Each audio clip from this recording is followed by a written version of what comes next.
You're listening to Midnight Truth with Ron Harper, broadcasting from somewhere I won't disclose. Not tonight. Something happening out there, folks. I don't know if the mainstream talking about it yet, but I've seen enough to know something's moving. Something's changing. You ever look out your window after midnight and just feel watched? Not by the government, not by satellites, not by your ex who still has your Netflix login, but by something organized. That's what I've been feeling for the past 3 nights. And now I think I know why. It started as a small headline. Packs of intelligent women seen roaming suburbs after dark. I thought it was satire. You know, one of those joke articles from The Onion 2 or whatever's trending now. But then I saw another one. Female collectives taking over city blocks. And another. Highly educated women band together, no men allowed. It was everywhere. Hundreds of versions, same story. We don't want to kill, we don't want to steal, we don't want to start fires, we don't want to do any of that dumb shit. 30. Organized groups of intellectual females roaming free. Authorities urge caution. At first I laughed, but laughter has a half-life, doesn't it? You read enough of something, and even the ridiculous starts to sound reasonable. I started seeing things. I was driving home last night and I swear, I saw 5 women walking together under a streetlight. Long coats, calm faces, not saying a word. And the way they looked at me when I slowed down, I don't know. It wasn't a glare. It was more like a look that said, "We know what you are." So I kept reading, clicking, digging. Experts warn of coordinated female formations. Sociologists baffled by sudden rise in female group intelligence. AI analysts detect neural network-like behavior in online women's communities. And you know me. I'm a broadcaster. I make my living off information. I should know better. I should have verified it, double-checked the sources, cross-referenced. But I didn't, because the story felt real. It had that perfect blend of fear and plausibility. It was the kind of story that fits neatly into the folds of the modern brain, right between conspiracy and caffeine. By the time my show started tonight, I was convinced there were groups of genius-level women roaming every major city, planning something. Not dangerous necessarily, just unknowable.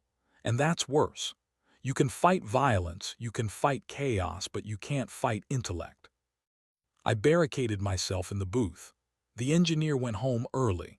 I kept checking the live traffic cams, nothing but empty streets and bad compression.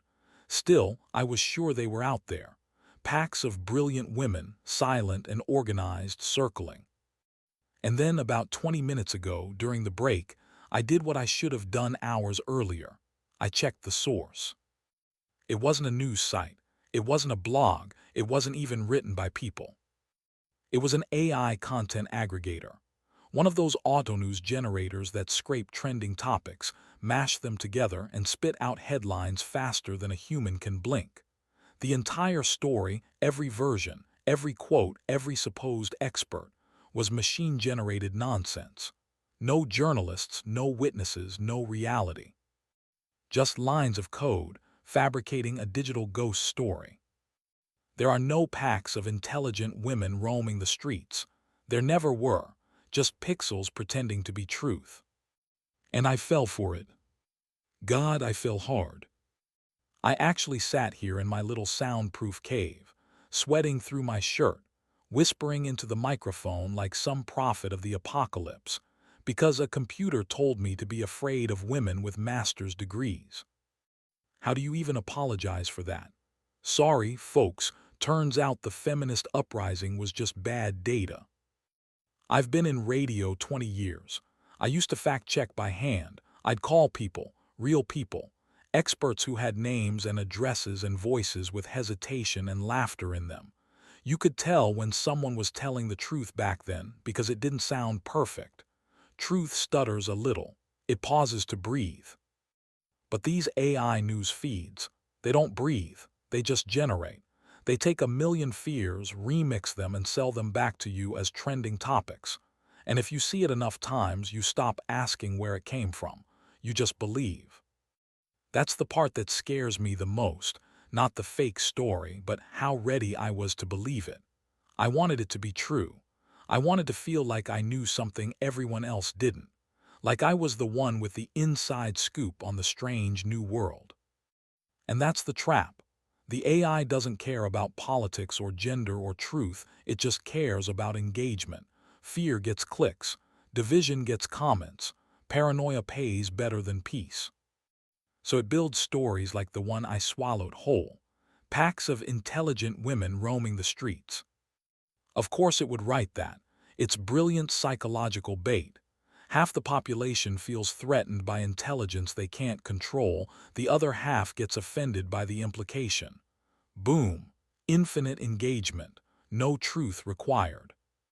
And here I am, sitting in a locked booth talking to static. You know what's funny? I keep refreshing the feed. Even now, even after knowing it's fake, it's like some lizard brain compulsion. Maybe the next headline will be real. Maybe this time it'll make sense. We've become addicts, not to information but to sensation. We don't need the world to make sense anymore, we just need it to move. When I was a kid, the radio was for music, for companionship. My dad used to leave it on while he fixed the car. The host sounded human, tired, flawed, sometimes wrong but human. Now the top radio stations have synthetic anchors that never sleep, never stutter, never fact-check. They just fill the silence. And we eat it up, because silence scares us more than lies. I keep thinking about those imaginary women now, the ones I thought were out there. In some strange way, I wish they were real, because at least that would mean something actually happening out there, something alive, unpredictable, human. Instead, it's just noise, endless, efficient noise. You know, when I first started reading the articles, they sounded legitimate. There were quotes from Dr. Evelyn Strauss, cognitive sociologist. I Googled her. No such person. No faculty listing, no papers, no photos. Just 1,000 references to her name across machine-written articles, like a ghost woven into the web. That's what AI does. It doesn't just fake facts, it fakes existence. It gives you the illusion of the real, just polished enough to pass your lazy glance test. And we fail that test every day. I used to mock people who believed flat earth stuff or the chemtrail nonsense, but I see it now. They're not stupid, they're human. We're all just trying to navigate a world that's too fast, too loud, too fake to comprehend. And the machines are better at pretending to be real than we are at being skeptical. I read somewhere that 70% of the internet is already machine-generated. Think about that. 7 out of 10 words you read online weren't written by a person, just algorithms guessing what you'll click on next. So yeah, tonight I became one of those people. The panicked guy with the microphone shouting about imaginary threats, not because I hate women, not because I'm paranoid, but because I'm human and humans believe stories. Even when the story is nonsense written by a bot that doesn't even know what fear is. It's weird, right? The AI can simulate fear perfectly but can't feel it. I can feel fear perfectly but can't simulate intelligence. Seems like a fair trade. Maybe that's why people like me keep falling for this junk. It's not that we're gullible, it's that the machine's version of reality feels smoother than ours. No contradictions, no awkwardness, no waiting for confirmation. Just instant certainty. And certainty is addictive. That's what fake news really sells, certainty. Not information, not insight, just the feeling that you're right and everyone else is blind. And I bought it wholesale. So if you're out there still listening to this rambling idiot, do me a favor. Next time you read a headline that sounds too strange to be true, just stop. Don't share it. Don't panic. Don't build a radio show around it. Check the source. Ask who wrote it. Ask if anyone wrote it. Because otherwise you'll end up like me, sitting in a dim booth at 2 a.m., apologizing to a microphone because you thought the apocalypse had a gender. I keep thinking about the phrase packs of intelligent women. It's such a perfect phrase for this era, vague, sensational, just believable enough to offend everyone. It's poetry made of paranoia. It's also a mirror. Because maybe the intelligent women weren't the threat. Maybe they were just the idea of collective thought, people thinking together, smarter than the system wants them to. And that's the real danger, isn't it? Intelligence, not automation.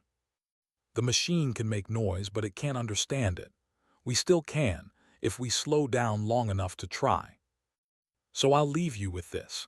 Next time you see some viral nonsense about shadow groups, secret cabals, or mysterious movements, remember, the only real movement happening is the one in your brain when you decide whether or not to believe it.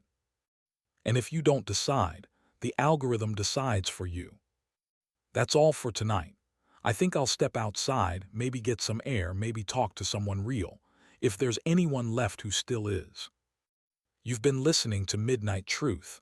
I'm Ron Harper, and I'm a fool who believed a headline. Good night and good luck staying human.